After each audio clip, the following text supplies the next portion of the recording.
Peace and blessings and good evening. Welcome to another edition of King Talk Tuesdays. I'm your host, Andy King, the show with real views, real news, and real talk. We cover so many topics, whether it's education, healthcare, spirituality, and so much more. I look forward to you all joining me all throughout the week for more dynamic conversations.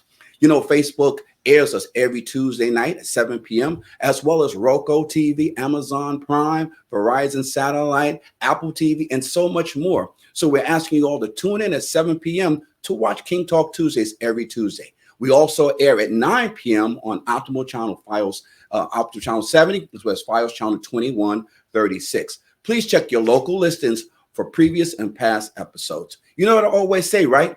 People pay attention to people who participate. So tell a friend and tell a neighbor that King Talk Tuesdays is airing right now. We want your families to tune in because for the last few years, King Talk Tuesday has been having a responsible, real talk conversation with our neighbors and friends about things that are going on in society, in our neighborhood, and more importantly, in our world. You know, there's a lot of things that are really happening and going around the globe. But you know what I really want to know? I like to know.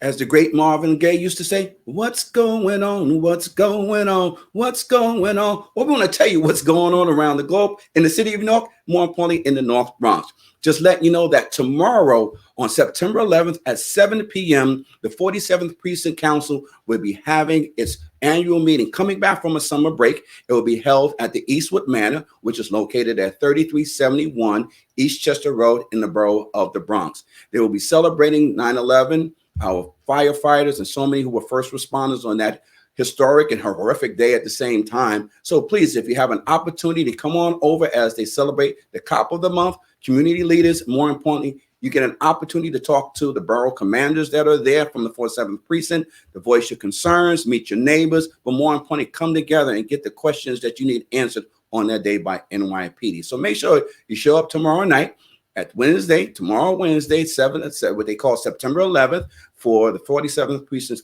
Community Coalition's community conversation. So we're looking forward to seeing many of our neighbors in the 12th district and beyond showing up. Secondly, we want to let you know that on Thursday, the 12th, there will be a food distribution. That's going to be happening on East 229th Street and White Plains Road. Again, that's East 229th Street and White Plains Road, a food distribution. It will be happening at 5:30 in the evening in front of Bronx Uptown Outdoor East. So we want everybody to come on out and get your food, whatever you need, as we're kicking off the fall season. The event is being hosted and sponsored by the Bronx Youth Empowerment Program, the Nation of Islam Mosque number 7, as well as Eagle Nest Church. And afterward, Mosque number 7 will be hosting its regular community conversation about spirituality and just, offering up some hope and resources to the neighborhood and community. And third, the Bronx Youth Empowerment Program will be hosting its 14th annual Out of the Pool Back to School Recreation Day. It will be held on Friday, the 13th. It will be held at Agnes Haywood Playground, which is located at East 216th Street and Barnes Avenue. It starts at 10:30 a.m., concludes at 1:30 p.m. So many organizations and city agencies are coming together, like FDNY, NYPD, Health and Hospitals, the Parks Department, Sanitation, the Healthcare Education Project, boxing, so many more coming out, and the museum, Hip Hop Museum, so many people coming together, making sure that our students have a great kickoff and be inspired to know, hey, summer's over, so we jumping out of the pool, getting right back in those school books, starting out on Monday. So please, if you have a child on school age, bring them out tomorrow. Yes, New York City Public Schools is part of the whole scenario. So, and every child will be given gifts, awards, will be games, and everyone will have a great lunch at the same time. So if your schedule allows, please come on out and support the Out of the Pool Back to School Recreation Day Rally. And lastly, I just want to share, happening this evening, the pre-conversation starts at 8 o'clock, and at 9 o'clock, there will be the presidential debate between Vice President Kamala Harris, Kamala Harris, let me get it right, and as well as former President Donald Trump. That will be airing. So for those of you who pay attention, as I say, people pay attention to people participate, you might want to tune in, because if you are a voter and if you're able to vote and if you're registered to vote, you might want to know the nuances, know the details, but more importantly, know the candidates that you're looking to vote for. There are a lot of community conversations that are happening right now. Who is the best candidate? Well, that's what I ask everyone to do. Find a candidate at any level that meets your value system. And most importantly, know your value system, because, in a world such as ours today, we could be misled what our value system should be. So remember what your grandfathers told you. Remember what your grandmama teach you. Go back in time to understand the values of your household and your family. And whenever you vote, find a candidate that matches your value system and get to know them. So when you vote, you're voting as an educated voter, not as a controlled voter. So with that being said, let's jump into tonight's show.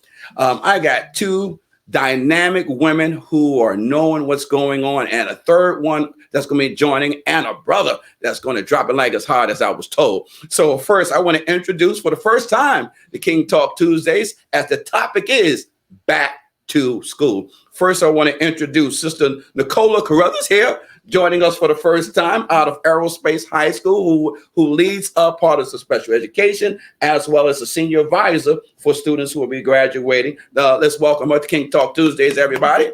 All right. And next we have Corinne Cavera. Oh, all right. Now she's going to drop it, because she does what she does with special education students throughout the campus, as well as in aerospace. So we want to thank both of you for joining us tonight and we're going to have a spirited conversation. So I give you applause for welcome. And then we have tuning in, there's one thing about this earth, still trying to figure out how those pyramids were built. But if it wasn't for science and it wasn't for the strength of the Most High put it in his children to get it done, we still wouldn't have gotten it done. So I want to welcome to the first time, Brother Jones is in the house. Welcome to King Talk Tuesdays. Well, thank you, good man, for being with us today. Good to see you. And also we got the liaison of liaisons, the parent coordinator of parent coordinators, from Academy of Scholarship and Entrepreneurship, the great Yvonne Barham. Welcome, Sister Barham. How are you doing today? All right, let's get these microphones. I am great, Mr. King. I am great. And it's good to be again on King Talk. So ready. Are we ready? All right. So before we do anything else, this is what I need to know. I need to know a little bit about who are the folks that are on the show, because our listeners and our viewers are going to tap in to who we have on tonight's show. So, Sister Carruthers, talk a little bit about who are you and how long you've been in the game of education. Talk to us. Well, first and foremost, thank you for having me here. So I've been in the educational role for about 18 years. I've taught in Jamaica as well as in the Bronx. I'm a special education at heart. That means I work closely with the general education teacher, ensuring that my student that has an IEP have access to the general curriculum, where I cater to different learning styles. I'm also the senior advisor, where I help my seniors to the road to graduation, help them so that they can, see beyond high school and getting ready for that. I'm also the coordinator of student affairs. So I'm developing the culture of the school. So we're working inside of the school and outside of school, gaining them experience, whether it be fun, doing different skill-based activity, but just getting them ready. Yes. I like that. Getting them ready. That's what life's about. As a good man said, if you stay ready, you don't have to get ready. So let's do it. All right. Let's come over here to Sister Corinne. Is it Corinne? Corinne? How would you want to say it? It's Corinne. Corinne. Yes. Oh, well, what we want for Corinne, and again, I got to give a shout out to Corinne Scott. She was my producer. She's now with child. Congratulations, Mama, again, for all that you did to make King Talk successful the last couple of years. I applaud you again. And we miss you at King Talk Tuesday. I know you'll be back. It soon come. So, Sister Corinne, talk to us a little bit about the work that you do. How long you've been in the game of education and why? Yes. Thank you for having me. I have been in education for 9 years. This is going to be my first year at the Bronx Aerospace High School, and I focus primarily on special education, so providing access to learning for our students with IEPs and making sure that they have all of the tools that they need to succeed, both in the classroom and outside. I like that. most important, people don't realize you got to do some learning. Never stops. You in the classroom and out of the classroom. Definitely. All right, I like that. Well, we got two other folks that are joining us. I want to bring Brother Jones in because he's definitely know how to keep up with the Joneses because he is the Jones. So, my brother, talk to us a little bit about your story, who you are, and how did you get started in education? Yes, sir. So, actually, when one of the things that drove me to pursue education was my upbringing for me. Um, I always thought back to the teachers that really made a difference in my life. Me and my three younger brothers, when we were younger, one of the big things was that we did enter the foster care system and lived with my grandparents for a long time. And they always raised us to, understand the importance of education. And so I had a lot of teachers that helped guide me along the way. And through seeing that and seeing the other people in my neighborhood, I saw how easily we can be straight off a path of pursuing education as empowerment. And so after I graduated from Baruch College with my corporate communications degree, I decided to join Teach for America. And after joining Teach for America, I was placed at Leaders of Tomorrow Middle School in the North Bronx. And I've worked there for the last 6 years. And I've worked there as a special education teacher. I've worked there as a general education science teacher. I've worked with sixth grade, seventh grade, eighth grade, and so on. And I think the great thing about science is it captures the imagination, and it kind of bridges the learning that the students learn everywhere else, and students are able to really explore when it comes to science class. And so it's something that I'm passionate about. It's something that I learn about every day, and I love to bring that to my students all the time. I can feel the Jones spirit going on right now. All right, that's what we talk about, my brethren. Thank you. Well, we have the liaison of liaisons who do it right all the time. So talk to us, Sister Yvonne. It's always a delight to see you. ASC is doing what they do and making strides. Even so, Jay Chin talking about how he's going to take over the computer world and doing this thing. So talk to our viewers a little about your story, your history, and the role of education. Okay, so I've been in education for over 30 years. I actually taught in Jamaica and I actually taught in the Bronx. I decided to make a career change from teaching and I still wanted to be in education. So I went to Academy for a Scholarship on Entrepreneurship and I got the position of community coordinator. And as a community coordinator, I've been bridging gap between the community, the parents, and the scholars of ASC. I also work, I'm the liaison for students in temporary housing. So I've been doing a lot of community outreach, community work. And I also have like a very strong dance group that we are also known in the Bronx for our performances. So overall, I am, as you said, the liaison of all liaison. Well, thank you. And so I want to applaud all of you again, as we coming back to school. And while all of you have your different assignments, and again, a title doesn't make the person. The person makes the title. You can have people who get these titles and don't deliver for our children. So at the end of the day, I'd like to know a little about, we know about your credentials. Now, what are some of the assignments that you take seriously that comes from within you that you deliver to the students, or you like to deliver for your students? Oh, well, my philosophy and my motto is teach to the heart and the mind will follow. So I take that very literal. I try to build a lot of relationship with my students because, believe it or not, a lot of students, they perform better when they have a relationship.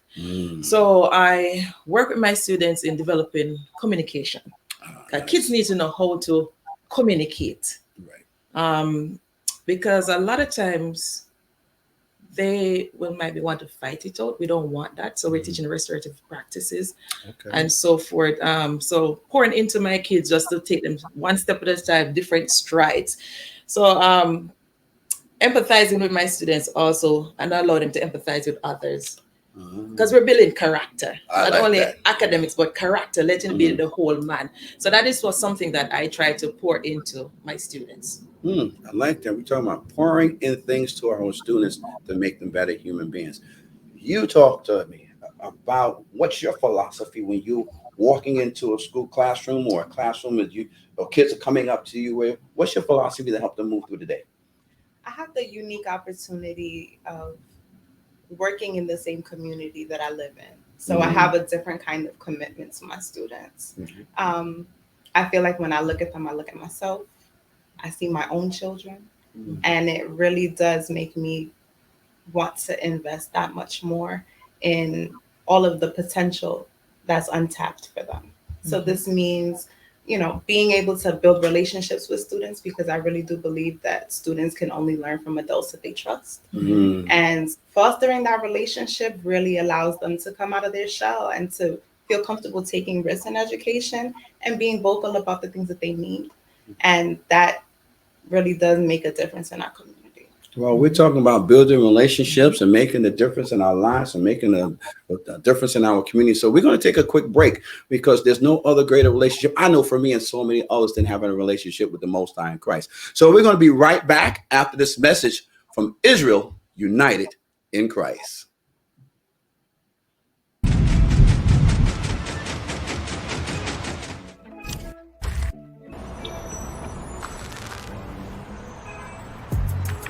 Shalom Israel, Musa in Christ bless. Scan that QR code that you will see on the screen. Because guess what? We trying to push this truth throughout the four corners of the earth. Let's push this truth throughout the four corners of the earth, man. Stop playing games. Make sure you subscribe to all our channels. We're pushing the truth. Make sure you subscribe. Make sure you subscribe. Make sure you subscribe. Make sure you subscribe. Stop playing games.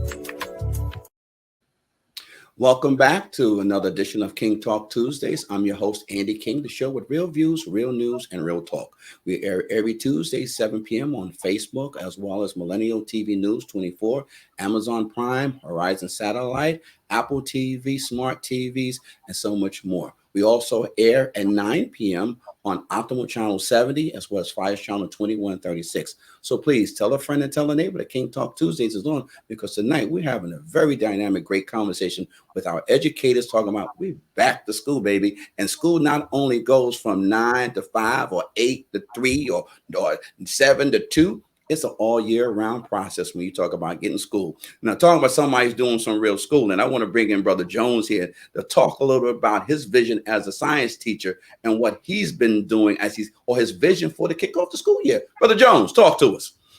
Yeah, so one of the main things that I always like to focus on when I'm seeing my new students is focusing on the whole student. You know, being a teacher, especially for our population of students, is recognizing that sometimes we might be the biggest support system that they have. And, you know, a lot of students might feel that they don't have that one person to believe in them. And so my job is to be there to let them know that, no, there's somebody there who's always going to believe in you and somebody who's always going to support you. And so whether that's, you know, my boys on the basketball team with Mr. Washington, I'm at the game with them, cheering them on, whether that's in my robotics group, me cheering them on to be better, or even in the classroom. You know, it's important to celebrate the small wins that our students have because, you know, they might not always have that chance to celebrate those small wins with someone. So my goal for this upcoming year really is to just help my students improve, and improvement can look different for a variety of students. You know, for one student, it can be a jump in a test score. For another student, it can just be them, you know, making a more concerted effort to come to school on time and really be present. And so my big thing is just making an impact in those students' lives and showing them that they have somebody who cares about their well-being and somebody that they can rely on to be in their corner all the time. I like that. Someone they can rely on. That's what the world's about. We got to rely on most important, I rely on Christ to help me get through some of the madness. But at the end of the day, for our children, they are still in search of if the home doesn't offer that bright, shining light, this is where you all come into play. So talking about not only the school community, but outside the community, we got to bring in our parent coordinator and the community liaison of liaisons to talk a little bit about Academy of Scholarship Entrepreneur. I know your principal, Principal White Taylor the Cruz, does a wonderful job in organizing and help our children be better. So talk to us about the mission this year. Has it changed from past years, or it's just building up itself? So our mission, we continue to build as every year we get better and stronger. So our mission is to always support our scholars so that they can go out in society and be the best version of themselves. For me, I support them mainly with love, just being there as their emotional support, supporting, their beliefs, making them understand that they are worthy to be there and they can be the best version of themselves. And not only that, we support our scholars, we try to support our parents as best as we can, because without parental support, then we cannot truly get the whole child. So we do a parental support, we do outreach to them, we make sure that we are there for everything. We have a family setting in our school. We always embrace each and every scholar. Principal White, as they say, is a fantastic principal. Every morning she will stand, make sure that the welfare of the students are taken care of by just giving them a hug, giving them a handshake or a fist bump, whichever one they are more comfortable with, just checking in for them to start the day so that they can be the best version of themselves. Mm, being the best version of themselves. Now, in order to be the best version of yourself, I'm going to pose this question to all of you. All just shared about a mission of the school, your mission. Now, for them to be the best version of themselves, they have to connect. So, in these early days of school, because we're in the fourth day of school, fifth day of school, so far, how are students connecting to your philosophy and your mission so far? Well, as I said, teach the heart, the mind will follow. Um, my school is a new school. It's two schools that has just merged recently. That's right. So it's taking the opportunity to actually know this new community. And so I'm spending time with the students one on one and letting them know that only their best is good enough. So actually meeting students where they are, and like, for example, today in class, we're doing some baseline tests, and I saw the student just sitting down there, didn't want to work or anything. But sometimes the teacher spirit will come and say, get him to do the work, but it's just pause and let me just have a conversation.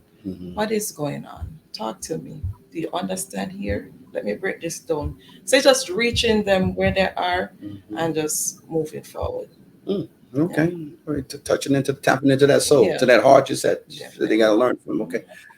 Talk to us, Corinne. I know you got a mission because you have a different vibe, and I applaud you, because one of the things that does happen sometimes, some of our adult educators that are in the building, when that 2 or 3 o'clock bell rings, or 4:30, they're on the highway to another neighborhood or another community. And I'm not mad at anybody about that, but how do we continue to build to be part of that village if you're not seeing them at the store, if you're not seeing them walking down the street, or they're not seeing you? If you just disconnect after you punch the clock, you have the deluxe privilege of saying you're right in the neighborhood and you're working with those kids. How are those connecting with you at this moment in time? I really do believe that the transparency has helped to start to build and foster the relationship that I'm developing with my new students.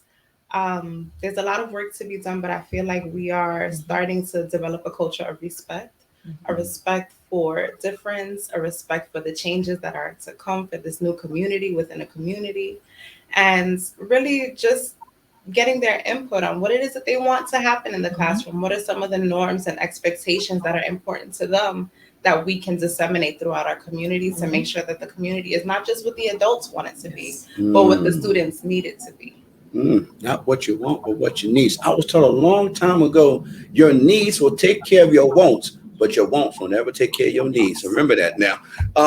Dr. Jones, that's why I'm calling you a doctor. You've been promoted. All right. Dr. Jones, talk to us a little bit about how you mentioned the basketball team. I know the brothers, some have graduated. I know, as an ex-basketball player myself, I know the vibe and the feeling of being an athlete in the school, but being a student athlete at the same time becomes is a different reality for those students. Talk a little bit about how your vision and how they're accepting the teaching that you've been doing, not only the start of these first 4 days, but in the past as well. Right. So when I first started teaching, I was 22. That was 6 years ago. And so I came in, I was very young. And I remember I came in full suit, tie tight, ironed every day, real to the nines. And one thing that really stuck with me was one day I came in and, I happened to be in sweatpants that day and I had a t-shirt on and it was my prep period. And I went to the gym and I was playing basketball with the kids. And, when we came, we all sweating and I go to teach my next class and they like, dang, Mr. Jones, you getting it. You trying to lose weight. Um, and there's things like that help bridge that community gap together because like you said, like sometimes we leave those communities. So if the only vision of you is the teacher in that classroom, the students don't get to see your authentic self all the time. And so my teaching style is always to approach my students with my authentic style. And sometimes you'll hear teachers say things like, you're not going to see me smile until November. But my kids going to see me smile the first day because they know that I'm going to bring humor into the classroom. I'm going to try and make things funny. I'm going to make fun of some people. We're going to laugh together. They're going to make fun of me. And we're going to have a good time when we come to Mr. Jones's classroom. And so for me, it's always bringing that authenticity if you want the students to also be authentic with you. That's definitely about building that respect and building a real relation. And Right. kids, only, like you said, they only learn when there's a trust factor in the room. Other than that, everybody becomes a robot and emotions can go to the left or right at any given moment in time because there isn't a respect there. And I got to share, I got to applaud every student who's gone through the last 4 years in the New York City public school and trying to learn an education because between what they went through, I know in my lifetime, and I don't know anybody else can claim that they went through it as a student with the pandemic. I mean, the pandemic that was out there that students had to figure out themselves. And I remind educators today, you got to realize students lost good 2 years of development. So you're talking now, if you're in high school and you're looking for a 16-year-old to walk into your classroom, you might be dealing with a 14-year-old emotionally and not have been has that growth because we are human beings that require human connection, not that doesn't deliver it for just like middle school teachers are like they waiting for an 11-year-old or a 12-year-old to walk in. They got a 9-year-old and they're not ready for it because you should be at a different level of development. So when we're talking about these type of developments, we're relying for our community to understand it. So I got to talk to you, ask you, Ms. Bonham, how is the community that you're working with each day understand the realities that our parents are realizing the realities that their children are going through, as opposed to just accept what the system is saying is a reality that they have to get through. So let me say a little. We know that they're coming in, especially our ninth graders for this September. So they are coming in. They're a bit nervous. They're a bit worried. As I said, they are very immature. They're not sure, where they stand. This whole high school navigating.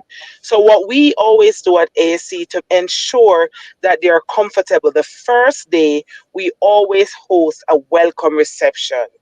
No, welcome reception consists of inviting persons from the community to come in the school, having our deputy superintendent, Mr. Stern. He came out as usual.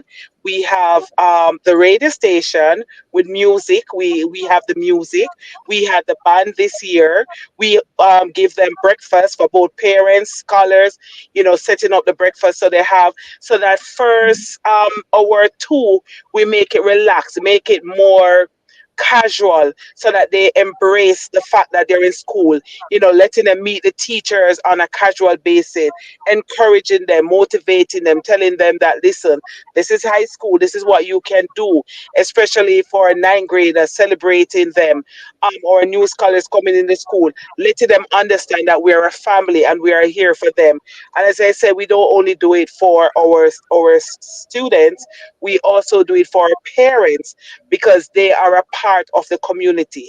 So we invite them in for them to see what we're about, for them to see that, okay, there's also two sides. Yes, we're going to be stern. We have all the thing, but this is what we do. This is how we embrace them. This is how we celebrate them, for them to feel comfortable coming into school to start their whole school process.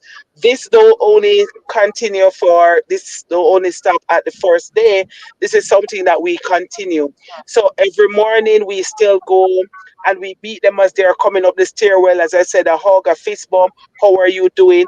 Connect to them emotionally. Make sure that they are comfortable, they are ready and raring to go, so that we can fully embrace, support, and ensure that they are getting their full experience of being in a high school with a proper high school education. I love it. I love it. I love it. I love all of y'all so far for dropping it. Like they dropping like it's hot. I know. I get it. I get it. Giving great information for our viewers. But we are at halftime of King Talk Tuesday, the show with real views, real news, and real talk. We're going to be right back with the second half of King Talk Tuesday, right after the message from our friends.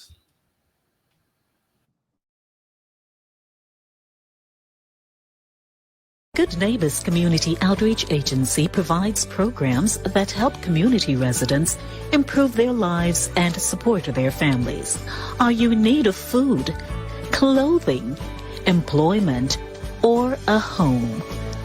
We also provide immigration services and passport renewal. Hi, I'm Pastor Glad. And I'm Lady D. We're here to serve you. Need help? Ask us. You can reach us by calling 718-652-3288 or visit us at gncdcny.org.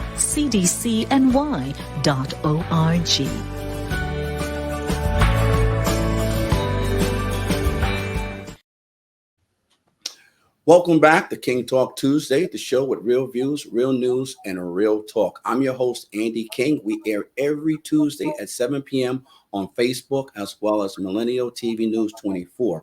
We are also streaming on Roku TV, Amazon Prime, Horizon Satellite, Smart TV, and we'll let you know that if you miss any of our episodes at 9 p.m., Tuesday, which is Tuesday at 9 p.m., we also air on Optimal Channel 70 as well as Fios Channel 2136. So please stay tuned, check out local listings, and just stay connected. I just want to give a shout out to a few folks who are tuning in and watching tonight. Sister Latina Brown, I just want to say good evening. Reverend King, hello to everyone, and thank you for keeping the Bronx informed.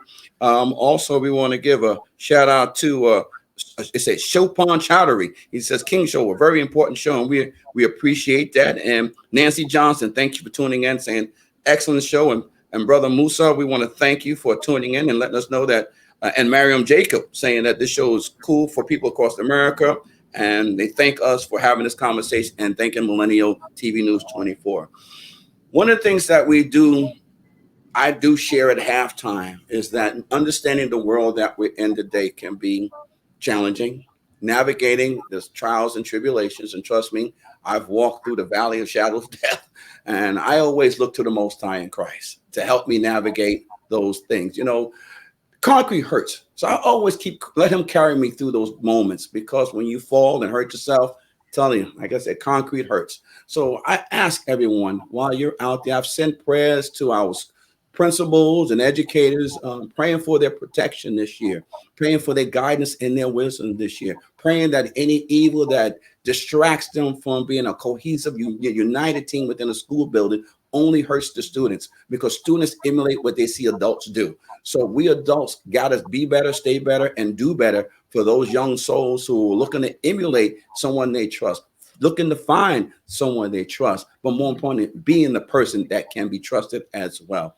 So I say to you all, please, as you go through and forth, say a prayer, because prayer does work. Whether you believe it or don't believe, as the good Lord said, if those do not believe, that it means God's word still does not have an effect.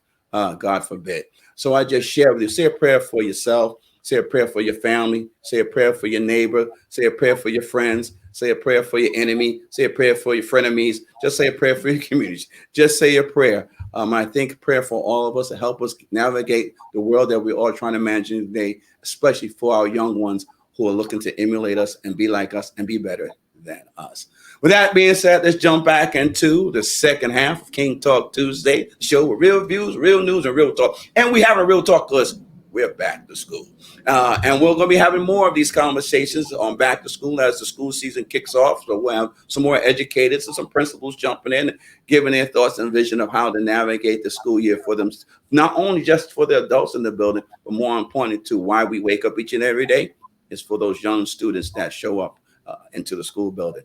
So let's jump back in here. You know, before we went to the break, we were listening about how people come together, be together, using the soul to learn. And Dr. Jones was talking about his belief system and how, you know, he was just sharing his worthy. And you also had the liaison telling how to even give a fist bump, something as small as a fist bump, saying, hey, I got you. I appreciate you. I love you. What do we need to do to make you be a better person? So I want to jump right back into the community, because community plays a very important part of how a lot of school buildings are successful, whether your PTA is strong, or you have great relationships outside of school, or community-based organizations that come in, because I was told a long time ago, it takes a village to raise a child.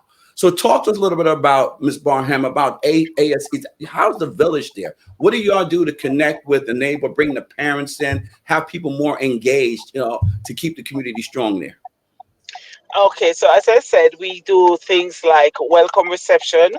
We host a lot of events that we, personally invite the community. We go out, we talk to the community, find out, what are their thoughts about the school? How can we improve? We talk to the parents, we get their views, we listen. And for me, because, most of that will entail me, I listen keenly. And I listen not only with their voice, but I listen with let me say, a want of a better word, I listen to the soul. I look and I see what their needs are, because sometimes persons don't express verbally what they're feeling and what they're going through. So I try to be very intent when it comes to the parents, the community leaders, the scholars, to make sure, as I said before, that we are working. Whatever the need is, we try to provide the need for them. We have an open door policy where we allow our parents to come in and they can come in and speak to the teachers, the counselors, myself, Principal White. She has an open door policy. Our parents, our scholars know that they can go in. She would be in a meeting and a scholar come, and she's going to stop that meeting to attend to our scholars, because they are our babies and they come first. So we try to build that community, that, as you said, that village, that community. Persons who enter a school always pride, tell us that we are a community, we're a family. They say Principal White is mom. I am auntie for all. We have the uncles, we have other aunties there, but we are a family. Every single scholar that comes through the door, we know their name. We know their face. We know their name. We call them by their names. We identify likewise our parents. So once you come through the door, they always say they have a different feeling and a different experience coming through AC, because we say that's one of our pride, our AC experience for all. We're very welcoming. Oh well, that's that. I don't need to ask no more questions. You just said that. You just said it all. But we do have the aerospace. You mentioned earlier that aerospace has merged in with another school, so that means now you're building a different community than you were familiar with serving. So how is that strategy at this early stage? Is there a buy-in from the new team that's coming together? How's the feel of community? Are you there yet? Are you still working on it? Talk to elaborate. Both of you. Anyone can take it first. I definitely think we are well on our way. Staff has done a tremendous amount of work from before this school year even began to just get all of the pieces together for students. So that looks like sharing resources, that looks like sharing ideas, that looks like reaching out to families to let them know what's going on in this new community that we've established. And I really feel like that has really transcended the way that we were able to start off this year. It was a lot of work, but it has really projected us forward in a place that students are coming in and they're like, I wouldn't have even known that this is a new community because everyone is so welcoming, so connected, so kind. And the community has already started to establish itself. And I feel like it's really set the tone for the way that we are starting this school year. And I'm really hoping that we'll be able to continue this journey together. Like you said, some students not even recognizing that this is a new school. So I want to ask you and add to that because you're coming from different parts of the building, different floors.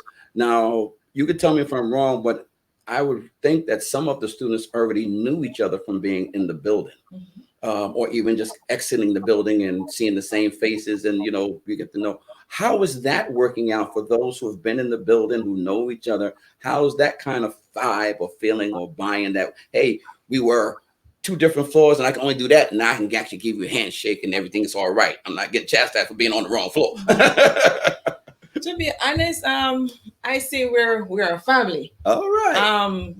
Shout out to Principal Zayas at Aerospace. He created the opportunity the very first day where students are mingling and we're getting to know each other. We started with something called Unit Zero. It's no academics. It's more like integrating, knowing your likes and dislikes, and so it's building a family momentum going on. Even with the teachers, as Mr. Burr said, we collaborated, we share ideas, and students see this because it's a team effort in the classroom. Because I'm there with other teachers, so students see this. They can call on any one of us and know that we're there for them. So it transcends into the classroom with our students as well. I love it. No fight. No fight. Well, I gotta say, from going into a number of schools and speaking with principals in the past, I've seen some buildings just like that. But this year's been smooth sailing. Been saying a lot of I've been saying a lot of prayers. I know everybody's been praying. So, Dr. Jones, I know you've been out on the path. I call you Dr. Jones because you're not the rate of the lost ark, but you are someone who's been around, who can talk to how the LOT community has been from yesterday to today. Yeah, and LOT communities come a long way. I mean, just last year we opened up our community pantry at LOT, and being able to see the parents come through and seeing the joy on some of their faces. And then this year when we had our back to school barbecue hosted by New York Edge in our building, it was the largest turnout I'd seen. Like the line from outside of the park was literally out onto the street and wrapped around the park. And it just goes to show you that our students, our parents are a part of a larger community themselves, because there's so many of my incoming students who I met at the barbecue and realized that I had already taught their older brother, their older sister.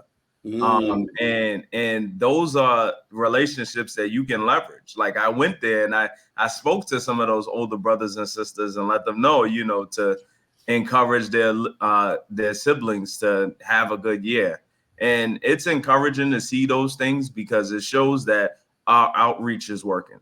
It shows that parents are getting the message and parents want to be a part of the Leaders of Tomorrow community. And then students are also buying in, because I saw some students come with or without their parents. And it was nice to be able to see my former students and see all the changes that they're making as leaders in their current communities. That's rich. Now, with this, I want to change a little bit. We touched on a little bit about, I want to bring the parent into the room right now to learn a little bit more. How have parents volunteer time? How are their involvements in there? How are they buying into everything? Because with everything, if the parent is not on board, some of the best visions can go down the drain. So, Ms. Barham, since you are the parent coordinator of the parent coordinators, talk a little bit about the success or any challenges that you're having by including or getting parents to participate. Well, we still have a few challenges in getting parents to be 100% buy-in in terms of, coming to the coming out to PA, coming to the school. But for the most part, those parents who are not able to physically come in, we can get them on the phone. We work with them. We try to work with them on their own schedule. We try, well, thank God for COVID, we learn now that we can do a lot of virtual meetings. And, parents respond more to the virtual meetings. Um, we try to ensure that whatever, as I said before, whatever their needs are, that we as a school can meet their needs. Um, for instance, I don't speak Spanish, but I always have my Google Translate with me. So once they come in and they're speaking Spanish, I don't ask their student or their child to translate. I use my translator. We try to make it warm and welcoming. I just had a hearing impaired person, so now we have to go out, and we said that we are going to try to do the sign language so that we can effectively communicate with such a parent. Um, we try to we are a uniform school, and we enforce our uniform policy, but we also let them understand that we purchase uniforms for them. We don't give second hand. We give them uniforms to make them comfortable. We purchase the shoe, whatever books they need, whatever supplies they need.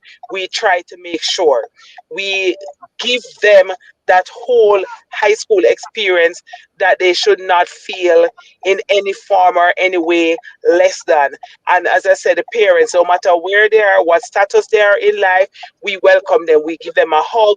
We let them feel that they're a part. And that's very, very important, because I have parents that come in and they would say to me, when I was at such and such a school, I never felt welcome.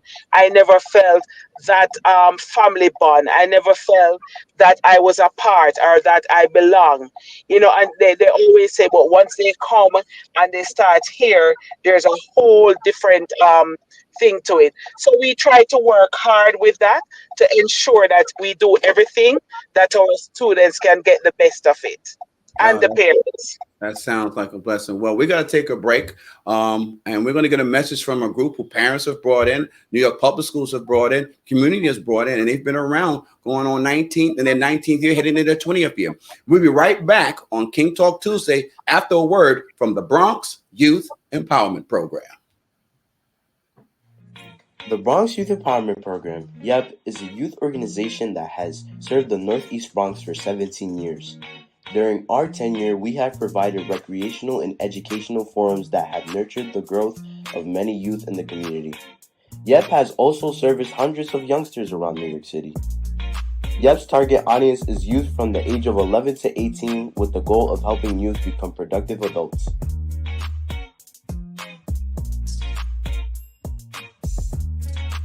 YEP provides young people with resources to explore leadership skills, community involvement, and self-development.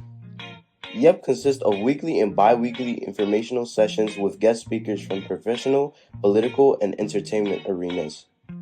Also, as a part of community involvement, YEP will host trips to a variety of venues for educational and recreational experiences.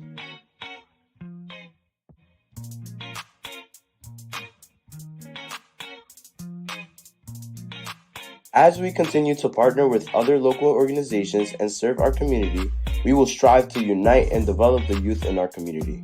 The mission of the Bronx Youth Empowerment Program is building mind, body, and community.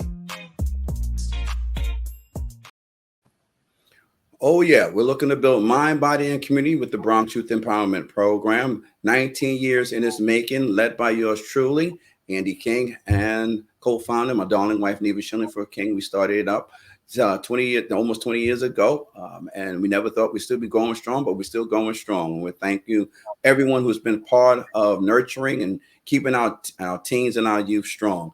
We're also on this Friday, as we're talking about, there will be our big back to school rally to inspire kids that it's time to stop playing and get in the mood of learning. But after that Friday, 2 Fridays from there, we're going to be having orientation at Richard Green Middle School at 3:30 on the following Friday, which is the 21st. Like if my math is right, it would be the 21st that Friday. And then the following Friday will be another registration orientation later in that day from from 5 to 6 to get those parents who are working. Again, everything only works when the family is a part of it all. So we thank everybody for their support for the Bronx Youth Empowerment Program, and we're looking to help and support our students this upcoming school year as well. Well, as we get into the last segment of King Talk Tuesdays, we're just going to chat it up. I want to jump into both of you or dealing with the special education community. Talks a little about what is that really all about? Is it how valuable is it? How accurate is it? How truthful is it? And how do you enjoy doing it? I'm gonna start with you. All right. I really enjoy doing special education because it creates an opportunity. It bridges the gaps for allowing students to actually get access to the curriculum to meet them where they are. It also gives the opportunity to meet with parents to explain where their child is and how to get them to that certain point. Work with other stakeholders as well, learn about the emotional aspect, the social aspect, the educational aspect. So I definitely love special education. It is a real buy-in, and there's a lot of stigma that goes behind special education that we need to get away from. Right. Because if we're educators and we tell that your student, your child need this help, believe us, because children spend a lot of time with us as teachers. So believe us, come in and hear what we have to say, listen to the information, and learn more about it and allow your child to have this access. So it's a real buy-in and it's a good thing. We need to move away, especially from the Black and brown community. We need to move away from this stigma. Right. So I'm hearing stigma, I'm hearing parents in denial when they're given this information, and as opposed to how to accept it and move forward. How do you respond to a parent who is in denial that their student might need a little extra or might need to be over here so we can give them that extra they need so they can be as successful as they possibly be in mainstream? I think our responsibility to our students and to our families is changing the narrative about the way that students learn. There are so many opportunities for us to celebrate difference through special education and to provide these services not just to our students with IEPs, but to all of our students in the classroom. Because I believe that the services and the interventions and the strategies that we're implementing in the classroom, they actually support everyone in the room. So this kind of bridges that gap and kind of, makes it feel as though special education is a welcome piece of education. And it's not just for a select few. This is the way that we are providing inclusion, we are providing opportunity, and we are providing access to learning. And we're really preparing students to respect themselves, respect others, respect the differences that they may encounter amongst each other, and really preparing them for the world ahead of them. Well, let's talk about how preparing the world ahead of them. How does a child who might be in with their IEP and then all of a sudden they are in that plan with special education, but no longer need special education services? How does that transition look like? Is the goal to take them out of special education and put them back on the road? What's the plan? Talk to us a little bit about it. So we normally look at data. So we're getting feedback from the teachers. We're getting results from assessment within the classroom, also from state assessment. So if we see where students are mastering these skills, we have a meeting with the parents, and Ms. Sever is also the special education liaison. She has to be there working with me. So we go and we look at all the improvement that the child has made, and then we make a move or change to this document. So, yes. Okay. Dr. Jones, now talk to us a little bit about, because reason I wanted to tap into, because a number of our students of special education doesn't mean that they are just off the chart. The stigma has them that maybe because they learned, like you say, it's a nice, you learned a little differently. When I was going to special ed, the kids in special education, they had this label, and having disabilities shouldn't make you special education. Now that there's a D75 system to place kids who are truly disabled, but learning differently. In your world of teaching science, and you said you have a history of dealing with special education, how does that work when you're balancing students who are on both sides of the spectrum? Yeah, and sometimes that balance and that can be difficult because, like what was stated previously, there's a stigma, and it's not just a stigma that exists with the students. It's a stigma that exists with, unfortunately, there's teachers who also have beliefs about students with disabilities. And there's also parents that have beliefs about students with disabilities. And sometimes it requires you to take on like a novel approaches. Every time I'm asked about students with disabilities, I always think back to a student that I had 2 years ago. And this student in particular, he had problems with some teachers, and sometimes he would, curse in class and things like that. And one time somebody said, well, why doesn't he join your robotics team? And I'm like, I don't know if I would want him on a robotics team. But when I tell you this student was fantastic, I mean, it was like he grasped everything as soon as I said it. And he would go on his own and just build whatever I'm asking him to build. And I just remember a time where my team was preparing to go to a Bronx competition. And everybody was nervous because they didn't feel as prepared as they should have been. And he was just at the competition in the corner working on a robot. And he was too nervous to speak, but he's passing flashcards to our speaker to detail all the information about the robot. And that showed me that, the promise is there, but it's just, are we willing to take the steps to fully engage with that student and figure out where does that promise lie? Because it might not be in ELA. It might be in robotics. It might be in technology. And sometimes when you see a student do that, their whole attitude changed. So after he joined, we noticed that he wasn't cursing. He wasn't shouting out in classrooms. He was turning in homework because he wanted to be there. And so sometimes it's just trying to figure out, okay, what makes the student tick? What makes them want to be here? Because for a lot of our students, they go through years and years of being in the special education program. And, they're constantly reminded that they need, extra help. They need extra supports. And unfortunately, when it comes from a student's mouth, it's not as nice as what I'm saying. Yeah. And so for us, it's part of our job is undoing that stigma for our students who might not even have disabilities, because they're going to be working with people who might have a disability. There's professionals who have disabilities. And so we have to recognize that, and we have to figure out ways that we can help our students be prepared to go to that next level with their disabilities and succeed. You said something that I have to just touch on. In when adults are in the room or in the school building, and their job is to educate and develop, they have to recognize their own prejudices themselves, because then it definitely comes into the room. It's like taking a child who is an A student, gets everything right, but then the work starts getting too easy. And then all of a sudden they become disruptive. And as opposed to addressing the behavior, they're not addressing the academic skills of where this person is, to say, you know what, maybe we need to do something different with this student, because it's the formula that we applied is not working.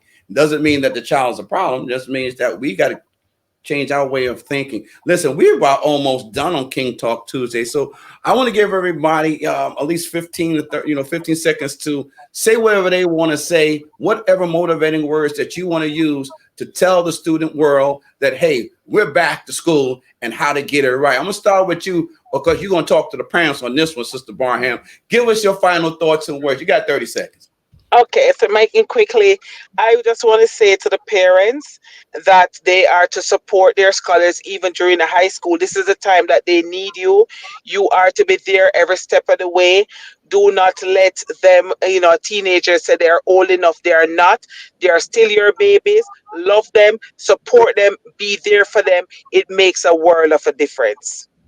Thank you. Corinne, final words. Final words: education is a journey, and the journey is yours. It may look different from the person next to you, but you keep going. Excellent.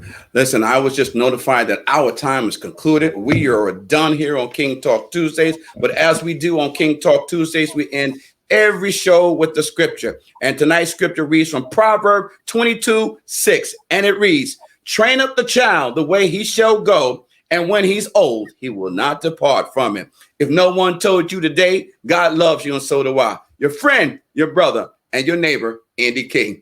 Peace.